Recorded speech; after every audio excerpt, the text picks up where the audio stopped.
രജിസ്ട്രാറെ suspend ചെയ്തതിൽ പ്രതിഷേധിച്ച ഇടത് സംഘടനകൾ രാജ്ഭവനിലേക്ക് നടത്തിയ മാർച്ചിൽ സംഘർഷം. കേരള സർവകലാശാല VC മോഹനൻ കുന്നുമലിന്റെ നടപടിയിൽ പ്രതിഷേധിച്ച SFIയും പിന്നീട് DYFIയും രാജ്ഭവനിലേക്ക് നടത്തിയ മാർച്ചുകളിലാണ് സംഘർഷമുണ്ടായത്. പ്രവർത്തകർക്ക് നേരെ പോലീസ് ജലപീരങ്കി പ്രയോഗിച്ചു. വിവരങ്ങളുമായി ദേവിക ചന്ദ്രൻ ചേരുകയാണ്. ദേവിക, രജിസ്ട്രാറെ സസ്പെൻഡ് ചെയ്ത നടപടി അത് ഇടതുപക്ഷം ഏറ്റെടുത്തതോടുകൂടി, ഇടതുപക്ഷ യുവജന സംഘടനകൾ ഏറ്റെടുത്തതോടുകൂടി വിഷയം കൂടുതൽ ആളിക്കത്തുകയല്ലേ?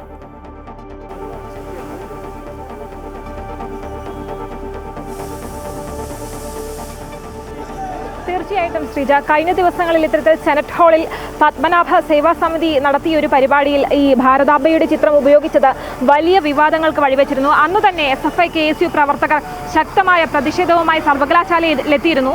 ഇന്ന് ഇത്തരത്തിൽ ഈ രജിസ്ട്രാർക്കെതിരെ, ഈ ഗവർണർ പങ്കെടുത്ത പരിപാടിക്ക് അനുമതി നിഷേധിച്ചെന്ന പേരിൽ രജിസ്ട്രാർക്കെതിരെ ഈ VC നടപടിയെടുത്തതിനെ തുടർന്നാണ് ഇന്ന് വീണ്ടും പ്രതിഷേധവുമായി ഇടതു സംഘടനകൾ ഈ രാജ്ഭവൻ പരിസരത്തേക്ക് എത്തിയത്. SFI പ്രവർത്തകരും DYFI പ്രവർത്തകരും ഇത്തരത്തിൽ രാജ്ഭവനിലേക്ക് പ്രതിഷേധ മാർച്ച് നടത്തി. ഇരുകൂട്ടരും പോലീസ് ബാരിക്കേഡ് വച്ച് ഇവിടെ വഴി തടഞ്ഞിരുന്നു. ആ ബാരിക്കേഡ് മറികടന്ന് രാജ്ഭവനിലേക്ക് കടക്കാൻ ശ്രമിച്ചത് വലിയ സംഘർഷങ്ങൾക്ക് വഴിവെച്ചു. SFI പ്രവർത്തകർ ഏകദേശം എല്ലാവരും ഇത്തരത്തിൽ ബാരിക്കേഡ് മറികടന്ന് അകത്തെത്തിയത് വലിയ സംഘർഷാവസ്ഥയ്ക്ക് കാരണമായി. അതിന് തൊട്ട് പിന്നാലെയാണ് ഇത്തരത്തിൽ DYFI പ്രവർത്തകരും ഈ ബാരിക്കേഡ് മറികടക്കാൻ ശ്രമിച്ചത്. പോലീസും DYFI പ്രവർത്തകരും തമ്മിലുള്ള സംഘർഷത്തിനാണ് ഇത് വഴിവെച്ചത്. അനേകം തവണ ഈ പ്രവർത്തകർക്കു നേരെ ജലപീരങ്കി പ്രയോഗിച്ചിരുന്നു. അവർ പറഞ്ഞത് ഇത്തരത്തിൽ ഈ പ്രതിഷേധ പരിപാടിയുമായി ഇവർ മുന്നോട്ട് തന്നെ പോകും.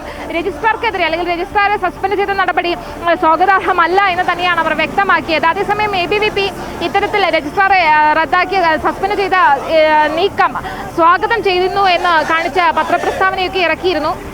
എന്തായാലും നാളെ രാവിലെ 11 മണിക്ക് രാജ്ഭവനിലേക്ക് കൂടുതൽ പ്രതിഷേധവുമായി എത്തുമെന്ന് തന്നെയാണ് ഇടതു സംഘടനകൾ വ്യക്തമാക്കുന്നത്. ശ്രീജ.